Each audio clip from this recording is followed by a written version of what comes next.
নমস্কার বন্ধুরা, এক্সপ্লোরার কাপলে আরেকটি নতুন ভিডিওয়ে আপনাদের সকলকে স্বাগতম। বন্ধুরা, আজ আমরা ঘুরতে চলে এলাম পাহাড়ের রানী, যাকে বলা হয় দার্জিলিং। সেইখানে আমরা ঘুরতে চলে এলাম একটা আইকনিক অ্যাট্রাকশন, আর যেটা হচ্ছে দার্জিলিংয়ের টয় ট্রেন।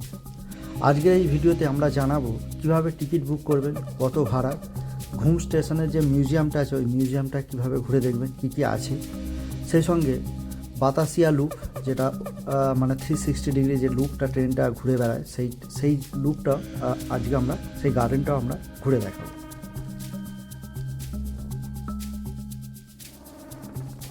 বন্ধুরা, এই টয় ট্রেনের জার্নিটা শুধু একটা যেন ট্রেন জার্নি নয়, এটা যেন একটা টাইম মেশিন।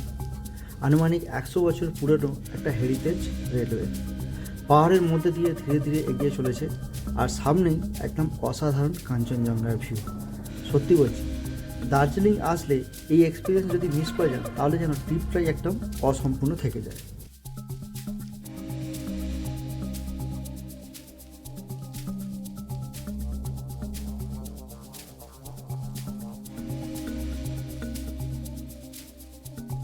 চলুন বন্ধুরা, প্রথমেই জেনে নিই এই টয় ট্রেনে জার্নি করার জন্য টিকিট কোথা থেকে পাবেন। IRCTC ওয়েবসাইট অথবা অ্যাপস থেকে আপনারা ডাইরেক্ট টিকিট বুক করতে পারেন, অথবা স্টেশন থেকেও টিকিট কাটতে পারেন। তবে স্টেশন থেকে টিকিট কাটার জন্য একটা রিকোয়েস্ট রইল, যদি পিক সিজনে আসেন আপনারা তাহলে কিন্তু এই টিকিটটা স্টেশন থেকে পাবেন না, আপনাদেরকে IRCTC ওয়েবসাইট থেকেই আগে থেকে কেটে রাখতে হবে।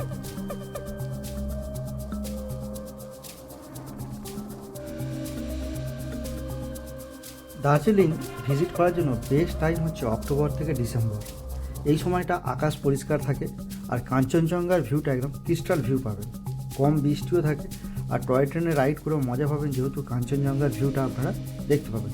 আর আমরা গিয়েছিলাম হচ্ছে মে 1 তারিখ, আর এই সময় আকাশ এতটাও ভালো ছিল না, বৃষ্টি হচ্ছিলো, আপনারা দেখতেই পাচ্ছেন বাইরে বৃষ্টি হচ্ছে, সেই কারণে আমরা কাঞ্চনজঙ্ঘা অতটাও ভালো দেখতে পাইনি। আর টাইগার হিল তো যাওয়াই যায়নি, কারণ যেহেতু এখন বৃষ্টির সিজন চলছিল, সেই জন্য টাইগার হিল যাওয়া যায়। কিন্তু যদি আপনারা অক্টোবর থেকে ডিসেম্বরে আসেন তাহলে আমার মনে হয় আপনারা টাইগার হিলও যেতে পারবেন।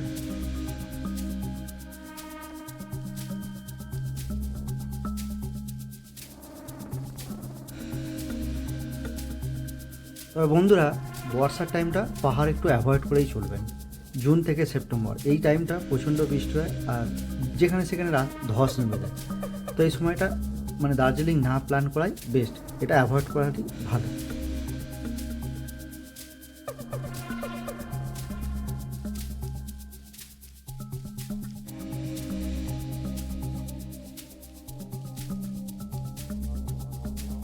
উইন্টারে প্ল্যান করতে পারেন, তবে যদি আপনাদের খুব ঠান্ডা মানে সহ্য করার ক্ষমতা থাকে, মানে এই সময়টা উইন্টারের সময়টা ডিসেম্বর থেকে ফেব্রুয়ারি, যেহেতু একটা নিউ ইয়ার, সেই নিউ ইয়ার টাইম, তো ক্রাউড খুব বেশিও থাকে না, আর মানে একদম মাউন্টেন ভিউটা আপনারা পরিষ্কার পাবেন এই সময়টা। আর বাট কিন্তু প্রচণ্ড ঠান্ডা থাকে, টেম্পারেচার প্রায় 2 থেকে 4 ডিগ্রি পর্যন্ত নেমে যায় এই সময়। বাট ওয়েদার এই সমস্ত কিছু খুবই রোম্যান্টিক ওয়েদার থাকে এই সময়। তো এই সময় যদি আপনারা ঠান্ডা সহ্য করতে পারেন তাহলে কিন্তু এই সময়টা আপনারা প্ল্যান করতে পারেন।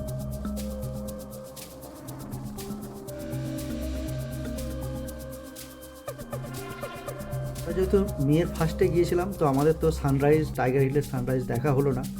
তো আপনারা যদি অক্টোবর থেকে ডিসেম্বরের সময়টা আসেন তাহলে কিন্তু আপনারা টাইগার হিলের যে সানরাইজ, যেটা খুবই বিখ্যাত, এখানে খুবই ফেমাস, তো সেটা আপনারা দেখতে পাবেন। তবে এটা দেখার জন্য আপনাদেরকে, যেটা আমরা লোকাল মানে যারা ড্রাইভার ওনার সঙ্গে কথা বলে যেটা বুঝতে পেরেছি, সকাল 3:30 থেকে 4টের মধ্যে আপনাদেরকে হোটেল থেকে বেরোতে হবে, তাহলে কিন্তু ওই কাঞ্চনজঙ্ঘার ভিউ এবং টাইগার হিলের যে সানরাইজ যে পয়েন্টটা, ওইখান থেকে সূর্যের যে দৃশ্যটা, মানে সানরাইজের যে দৃশ্যটা, ওটা খুবই ভালো লাগে, অসাধারণ। বাট আমাদের দেখার সৌভাগ্য হয়নি। নেক্সট টাইম যখন যাব তখন চেষ্টা করব এটা দেখার, এবং অক্টোবর থেকে ডিসেম্বর ওই টাইমে প্ল্যান করব।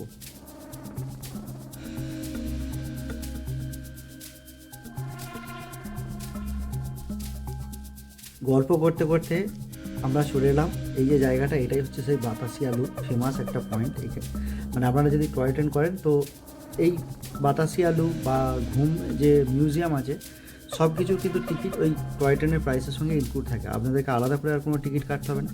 আর এখানে ট্রেনটা মোটামুটি 10 থেকে 15 মিনিট দাঁড়ায়, আর এখানে যেটা মেন আকর্ষণ হচ্ছে 360 ডিগ্রি লুপ দিয়ে যে ট্রেনটা পুরো ঘুরবে, ওইটা একটা দেখার মতো জিনিস। প্লাস হচ্ছে যেহেতু ওয়েদার এখন খারাপ, এখান থেকেও কাঞ্চনজঙ্ঘার একটা সুন্দর ভিউ আসে। আর আমরা এই সময় গিয়েছিলাম মেয়ের তো এখানে দেখতেই পাচ্ছেন যে বিভিন্ন রকম ফুল, মানে ফুলের গার্ডেনটাও খুব সুন্দর এখানে। আর এই জায়গাটা বিখ্যাত হচ্ছে গোর্খা যে যুদ্ধ, গোর্খা যে ওয়ার, সেই মেমোরিয়াল হিসাবে এই জায়গাটা বিখ্যাত।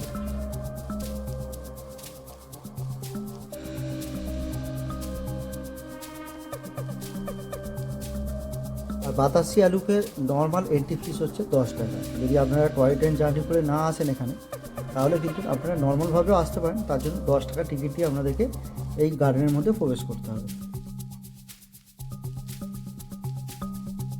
তো বন্ধুরা, যেমনটা বলছিলাম, টিকিটটা আপনারা IRCTC বা ওয়েবসাইট অথবা অ্যাপস থেকে বুক করে রাখতে পারেন।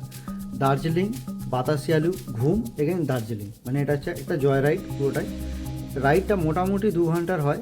আর দুটো টাইপের টিকিট আছে এখানে, একটা হচ্ছে ডিজেল ইঞ্জিন একটা টিকিট আছে, আর একটা হচ্ছে স্টিম ইঞ্জিন। আমরা হচ্ছে ডিজেল ইঞ্জিনেরটাই পেয়েছিলাম। স্টিম ইঞ্জিনটা আরও বেশি ক্রাউড, মানে পাওয়াই যায় না, তো ওটা হচ্ছে 1500 থেকে 1600 টাকার মধ্যে টিকিট প্রাইসটা ভ্যারি করে। আর ডিজেল ইঞ্জিনটার টিকিট হচ্ছে 1000 টাকা, তো 1000 টাকায়। তবে স্টিম ইঞ্জিনটাই মানে এখানকার হেরিটেজ ফিলিং দেয়, মানে মেনলি যে মানে পুরনো যে ট্রেন যেটাকে বলতে বোঝায়, সেটা হচ্ছে স্টিম ইঞ্জিনটাই।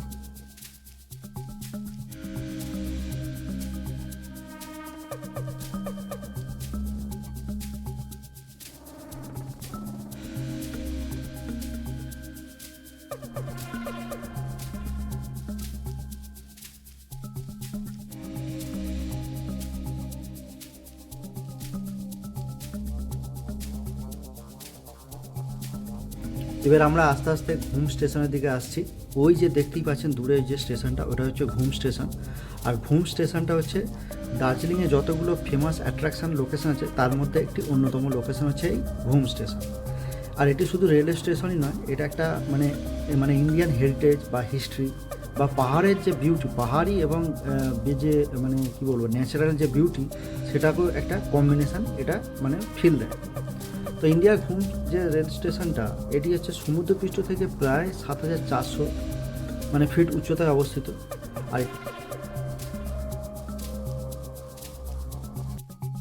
এটিকে এক সময় ইন্ডিয়ার হাইয়েস্ট রেলওয়ে স্টেশন অথবা ক্ষুদ্রতম রেলওয়ে স্টেশনও বলা হতো।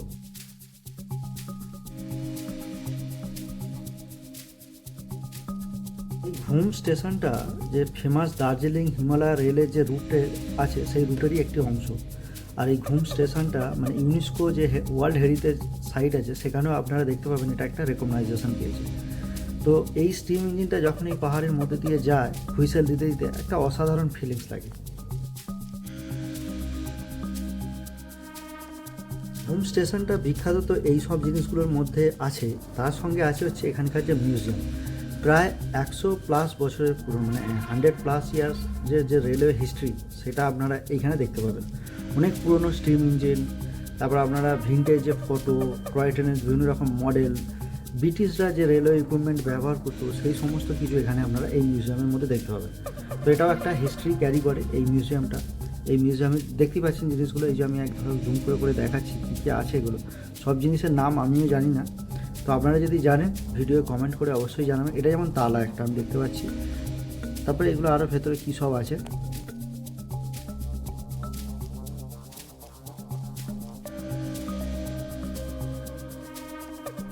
এই ঘুম স্টেশনে ট্রেনটি 20 থেকে 30 মিনিট দাঁড়ায়। তো আপনারা এই টাইমের মধ্যে ঘুম স্টেশন প্লাস হচ্ছে এই মিউজিয়ামটা ঘুরে দেখতে পাবেন, এটা যথেষ্ট একটা টাইম। আর এই স্টেশনের মধ্যে জলের বোতল, চা, কফি আপনারা খেতে পারবেন, এখানে তারও ব্যবস্থা আছে।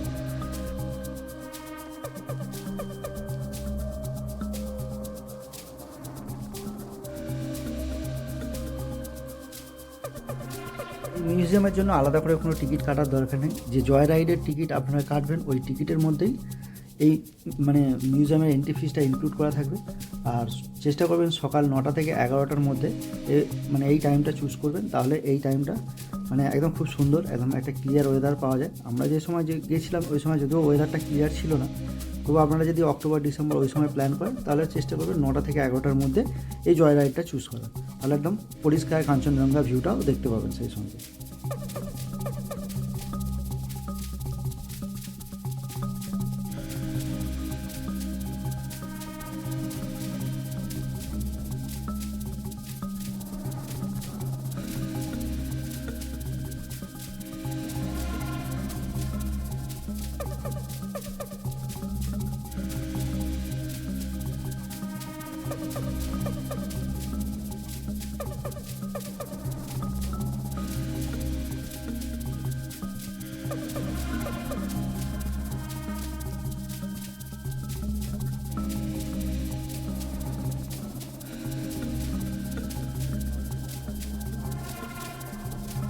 এই হচ্ছে দার্জিলিং স্টেশন, আর এখানে আমরা একটু টাইম স্পেন্ড করছি।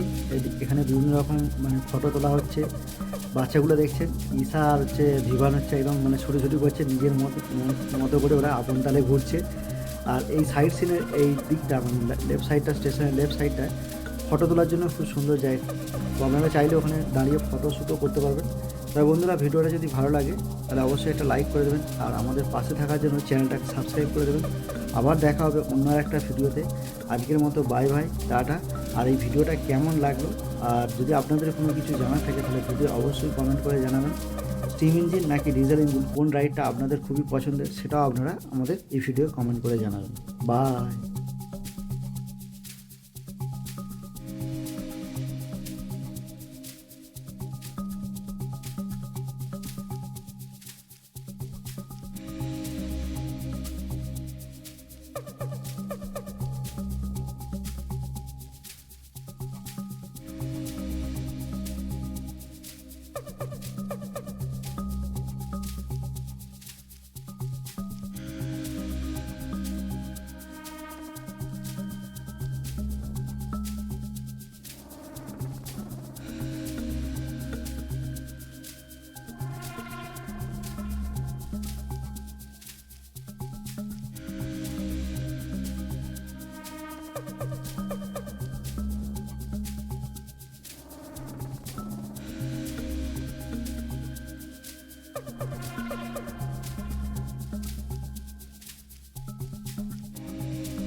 ও জু দেখ টিকিট টিকিট